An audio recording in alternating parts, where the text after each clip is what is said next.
दोस्तों बहुत स्वागत है आपका। मैं फरहान खान, न्यूज़ भारत 18 से। आज हम कस्बा लहरपुर में और यहाँ पर हुए भीम आर्मी की एक जनसभा और हमारे साथ भीम आर्मी के प्रदेश संयोजक डॉक्टर कुलदीप भार्गव जी मौजूद हैं। डॉक्टर साहब बहुत बहुत स्वागत है आपका हमारे चैनल पर। बहुत बहुत धन्यवाद आप।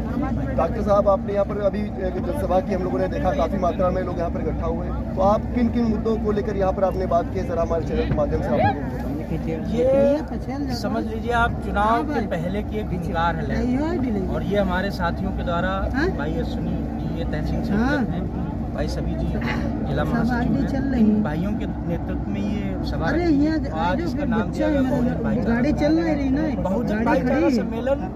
इस बात का सार्थक बना आज कि यहाँ पर चाहे वो दलित समाज के लोग हो, चाहे पिछड़े समाज के लोग हो, चाहे मुस्लिम समाज के लोग हो, सभी समाज के लोगों ने आके इस प्रोग्राम में अपना अपना योगदान दिया।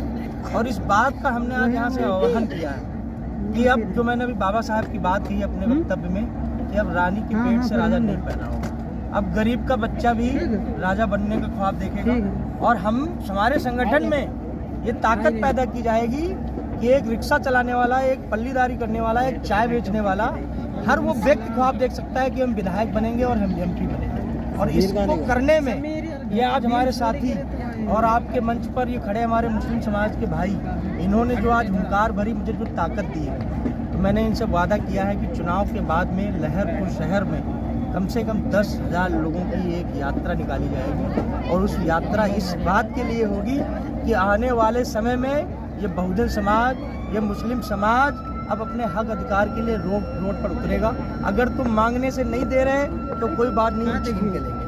डॉक्टर, जैसा कि अभी लोकसभा चुनाव आने वाले हैं, कुछ ही समय बचा हुआ है और चंद्रशेखर आज़ाद जी ने कहा कि 14 सीटों पर अपने उम्मीदवार अकेले उतारेंगे, तो क्या ऐसा भविष्य में पॉसिबल है, ऐसा संभव है कि आपकी जो विचारधारा है अम्बेडकरवादी है, इसी तरीके से मायावती जी है, उनकी भी विचारधारा अम्बेडकरवादी है और इसी विचारधारा को लेकर असदुद्दीन ओवैसी जी भी हैं, क्या आप भविष्य में ऐसा संभव है कि आप एक साथ आ सकते हैं? देखो, मैं आपको बताऊँ, मैं इस बात में बड़ा खुशी महसूस करता हूँ, चाहे ओवैसी साहब हों, चाहे अन्य पार्टियों के लोग हों, मैं इस बात का बड़ा गर्व महसूस करता हूँ कि समाज के, हर समाज के लोग अपनी पार्टी, अपना एक संगठन बनाकर अपने समाज की आवाज़ उठाने का काम करते हैं।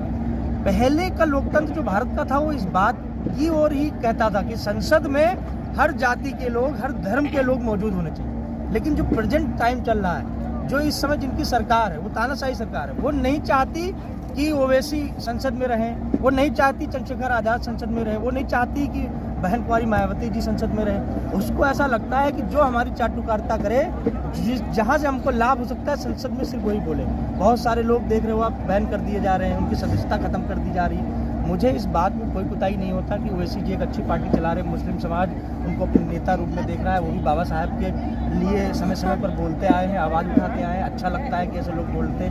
समय आएगा अगर तो हमारा राष्ट्रीय नेतृत्व अगर तय करेगा एक साथ आने को, तो बिल्कुल तैयार है, उसमें कोई दिक्कत नहीं है। जैसे कि अभी एक असदुद्दीन ओवैसी साहब पर एक इल्ज़ाम लगता है, एक आरोप लगता है कि वो उनके आने से वोटों का ध्रुवीकरण हो जाता है, जिससे किसी की विशेष पार्टी को मदद पहुंच रही है। अगर अब भीम आर्मी या जो चंद्रशेखर आज़ाद जी हैं, आप लोग एक साथ 14 सीटों पर चुनाव लड़ेंगे, क्योंकि आपने विधानसभा में भी चुनाव लड़ा था जिसमें आपको इतनी कामयाबी नहीं मिल पाई, लेकिन वो आपको वोट अच्छे मिले। तो जहाँ पर ये मेरा सवाल है कि अगर आप 14 सीटों पर अकेले उम्मीदवार उतार रहे हैं, तो क्या कहीं ना कहीं ये मुसलमान वोट या दलित वोट बिखर नहीं जाएगा, जिससे इसका सीधा फायदा भाजपा को पहुँचना? देखो, आपने कई पार्टियों के नाम लिए, मैं किसी विशेष पार्टी का नाम नहीं ले रहा, लेकिन बात यह है कि जो आप बड़े हैं और मैं छोटा हूँ, तो बड़ा दिल किसको करना पड़ेगा?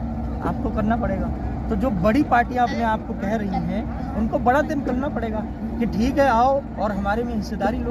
लेकिन कोई ऐसी पार्टी है जो बड़ी पार्टी अपने आप को कह रही है, लेकिन वो बड़ा दिल नहीं है उसके अंदर। वो चाहती है कि नहीं, तुम हमारे साथ तो आओ, लेकिन तुम हमारे लिए वोट मांगो और हम बनाएंगे अपने ही लोग को।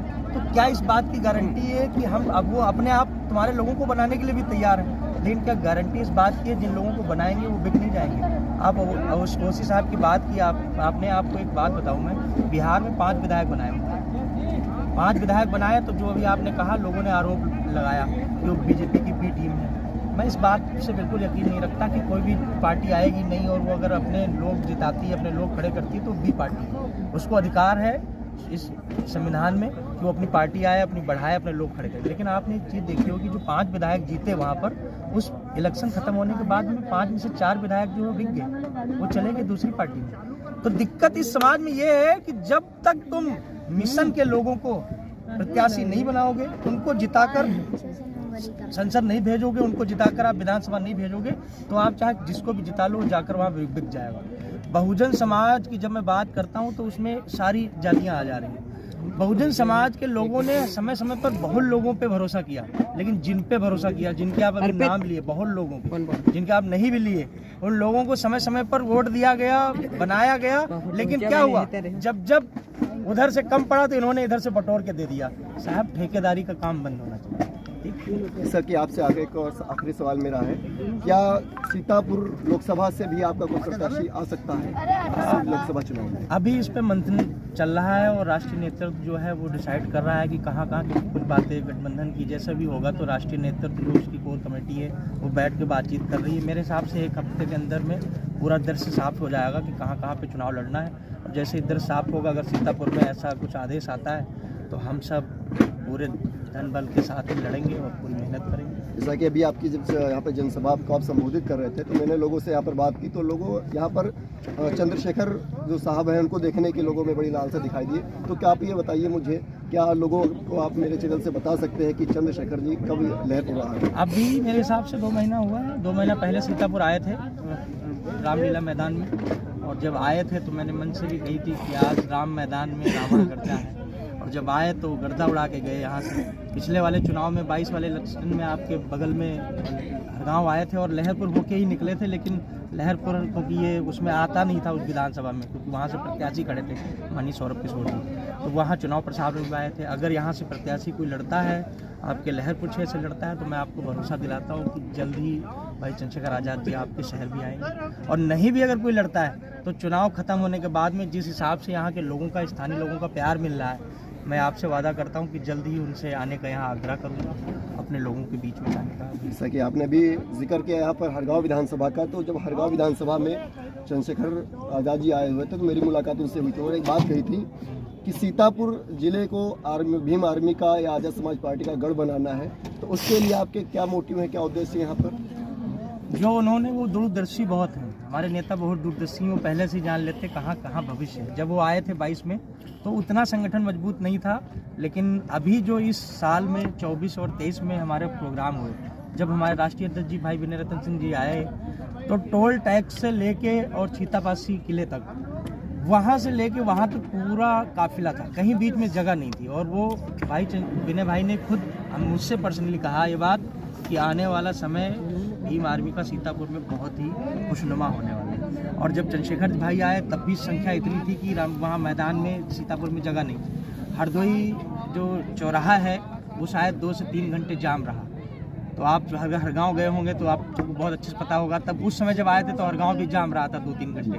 पुलिस प्रशासन की हमेशा शिकायत रहती कि जब भी चंद्रशेखर आज़ाद जी का आगमन होता है तो यात्रा बाधित हो जाती है या चौराहे जाम हो जाते हैं। तो मैं कहता हूँ रावण का नाम तो आप लोगों ने ही दिया, और जब रावण आएगा तो सब चीज़ें अच्छी तो नहीं होंगी, ये सब तो होना लाजमी है, जाहिर सी बात। जैसा कि अभी ये समाजवादी पार्टी जो है वो कह रहे हैं कि हम 1 सीट आपके लिए छोड़ रहे हैं, तो क्या इस पर कोई बात है कि आप अधिक सीटों की मांग कर रहे हैं या 1 ही सीट में संतुष्टि जताकर गठबंधन के साथ आएंगे? मैंने बताया आपको, मेरा काम है, मैं प्रदेश देख रहा हूँ, संगठन को देख रहा हूँ, तो मेरा काम मैं बहुत सीमित रखता हूँ अपना। मुझे पता है कि जो भी निर्णय आएगा ऊपर से हमारा राष्ट्रीय नेतृत्व लेगा, राष्ट्रीय अध्यक्ष जी लेंगे, उसको हम लोग बिल्कुल मानेंगे। अगर 1 सीट के लिए भी वो कहेंगे तो 1 सीट पे जोड़ तो उसके साथ लगेंगे, अगर वो 1 से ज़्यादा सीटें भी देते हैं। हमारा भी प्रथम लक्ष्य यही है कि एक बार भाई चंद्रशेखर आज़ाद जी को संसद पहुंचाएं, और जिस दिन संसद पहुंचेंगे मैं आपके चैनल से अपने लोगों को बताना चाहता हूँ, पहुँचाओ उन तक ये बात को कि यकीन मानो कि जिस दिन चंद्रशेखर भाई लोकसभा पहुँचेंगे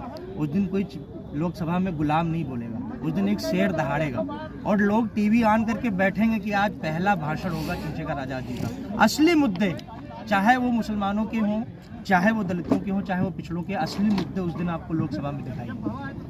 बहुत बहुत शुक्रिया डॉक्टर साहब जो थे हमारे साथ भीम आर्मी के प्रदेश संयोजक डॉक्टर कुमार भार्गव। मैं फरहान खान, कैमरामैन मोहम्मद अमन के साथ, शुक्रिया।